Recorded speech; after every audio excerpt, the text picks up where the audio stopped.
मेधा शुरू से ही पढ़ने में होशियार और मेधावी छात्रा थी। अच्छी पढ़ाई के बाद अच्छा कॉलेज सिलेक्शन और फिर बहुत अच्छी जॉब। तूने तो मेरा नाम रोशन कर दिया मेधा। अरे लेकिन ये जो काम करने का तरीका है ना, इसे बदल ले। 18 घंटे काम करेगी तो कल को बच्चा कैसे संभालेगी? तुम्हारी तरह पागल नहीं हूँ माँ, जो बच्चे और परिवार में फंस जाऊँ। मैं तो जिंदगी खुल कर जीऊंगी। सब कहने की बात होती है बेटा, अपने बच्चे का सुख हर कोई चाहता है। वक्त बीतता है और मेधा की शादी हो जाती है। शादी के कुछ सालों में ही मेधा एक सुंदर से बेटे की माँ बन जाती है। अरे यार, मेरी मैटरनिटी लीव खत्म हो रही है, क्या करे? माँ भी नहीं आ सकती, कैसे मैनेज करूँ? ऐसा करते हैं, इसके लिए एक केयर टेकर रख लेते हैं, वो देखा करेगी इसे। मेधा को पति की बात जंच जाती है और वो केयर टेकर की तलाश शुरू कर देती है। एक दिन उन लोगों के घर एक महिला आती है जो दिखने में पढ़ी लिखी लगती है। जी, क्या काम है आपको? मैम, मेरा नाम स्नेहा है। आपका एड देखा केयर टेकर का, क्या मैं आपके यहाँ काम कर सकती हूँ?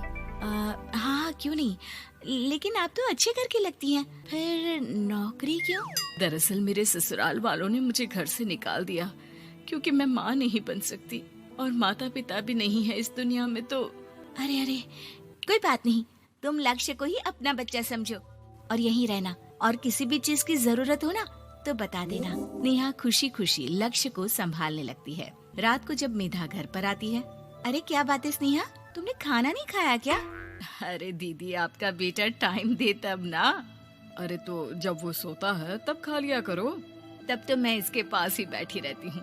कोई मच्छर या कीड़ा काट ले लक्ष्य को तो अब आप पकड़ो, मैं खाना खा लेती हूँ। स्नेहा वहाँ से चली जाती है। बहुत ही अच्छे से ख्याल रख रही है ये लक्ष्य का। मेधा, इतना तो शायद तुम भी ध्यान नहीं देती। मेधा को पति की बात बुरी तो लगती है, लेकिन कुछ नहीं कहती। धीरे धीरे स्नेहा मेधा और उसके पति के साथ बाहर भी जाने लगी।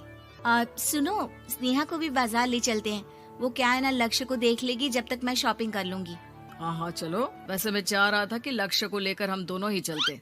क्या यार, तुम तो फ्री में इमोशनल हो जाते हो, कितना देख लेंगे हम दोनों मिलकर, ले चलो उसे। कार से निकलकर मेधा और लक्ष्य रोड क्रॉस कर रहे थे कि सामने से कार आ जाती है। मेधा का ध्यान नहीं होता, लेकिन स्नेहा तुरंत लक्ष्य को मेधा से छीन लेती है। मेधा गिर जाती है और कार मेधा को छूकर निकलती है, जिससे मेधा को खून आ जाता है। पति मेधा को हाथ देकर उठाता है। स्नेहा लक्ष्य को लेकर गले लगाई रहती है। थैंक्स स्नेहा, मैंने तो ध्यान ही नहीं दिया था कि कार आ रही है। स्नेहा का गुस्सा मालकिन पर टूट पड़ता है। अरे कैसी माँ है आप, अगर आज कुछ लक्ष्य को हो जाता तो मैं आपको कभी माफ नहीं करती। छोटा सा बच्चा है, उसे चोट लगती है तो पता है कितनी तकलीफ होती है। पति भी स्नेहा को देखने लगता है कि उसे क्या हो गया।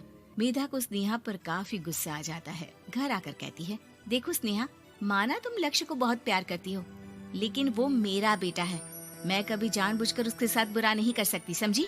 मुझे माफ कर दीजिए, मैं लक्ष्य को लेकर कुछ ज्यादा ही सेंसिटिव हो चुकी हूँ। मैं ध्यान रखूंगी कि आगे से ऐसा ना हो। मेधा का मन स्नेहा से अब हटने लगा था। एक शाम मेधा ऑफिस से घर आती है कि लक्ष्य उसे दिखाई नहीं देता और ना ही स्नेहा। वो स्नेहा के कमरे में जाती है जहाँ दोनों सो रहे होते हैं।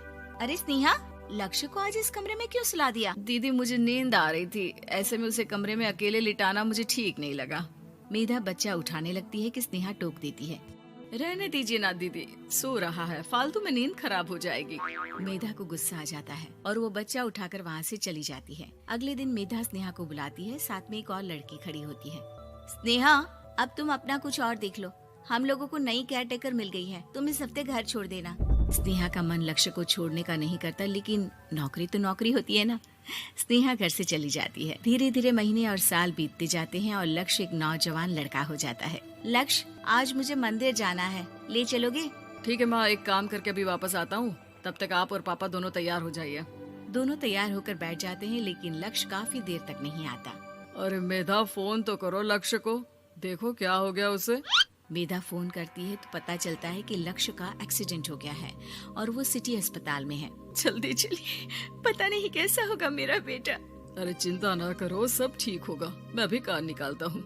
दोनों मियाँ बीवी अस्पताल पहुँचते हैं, जहाँ वो लोग देखते हैं कि लक्ष्य बिस्तर पर पड़ा होता है।